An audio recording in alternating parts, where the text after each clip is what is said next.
మనకి రుద్రంలో clear mention చేసి ఉంది. వృక్షేభ్యో హరికేశేభ్యో నమస్తారాయ నమ శంభవే చ మయో భవే చ నమ శంకరాయ చ మయస్కరాయ చ నమ శివాయ చ శివతరాయ చ. శివుడు లేనిది శివుడు కానిది ఏ పదార్థం లేదు. బ్రహ్మాండ వ్యాప్త దేహ, బ్రహ్మాండం మొత్తం శివుడే. శివుడు తప్ప శివుడు కానిది ఏదీ లేదు. రైట్. మనం శివుడిలోనే ఉన్నాం. శివుడు గాలే పీలుస్తున్నాం. మనం గాలి పీలుస్తుంటే ఎక్కడి నుంచి వస్తుంది గాలి? శ్రీకాళహస్తి నుంచి వస్తుంది. వాయులింగం. అద్భుతంగా చెప్పినాడు స్వామి. అగ్నిలింగం, అరుణాచలేశ్వర, లోపల అగ్ని ఉంటుంది. మీకు ఎప్పుడన్నా ఆ అగ్నే వైశ్వానర్ అంటారు, జీర్ణం చేసేది. జలం ఉంది, జలం లింగం లోపల, లాలా జలం అంటారు. జలలింగం ఎక్కడ ఉంది? జంబుకేశ్వరం.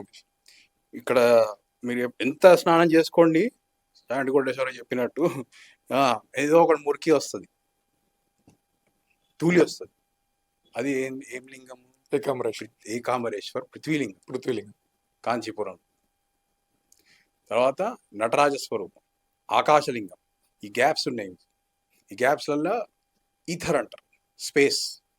ఇదే ఆకాశలింగం. పృథ్వీ, ఆపస్, తేజో, వాయు, ఆకాశం.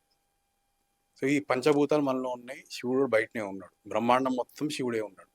శివుడు కానిది శివుడు లేనిది ఏం లేదు. హర మహాదేవ శంభో శంకర కాశీ విశ్వేశ్వర.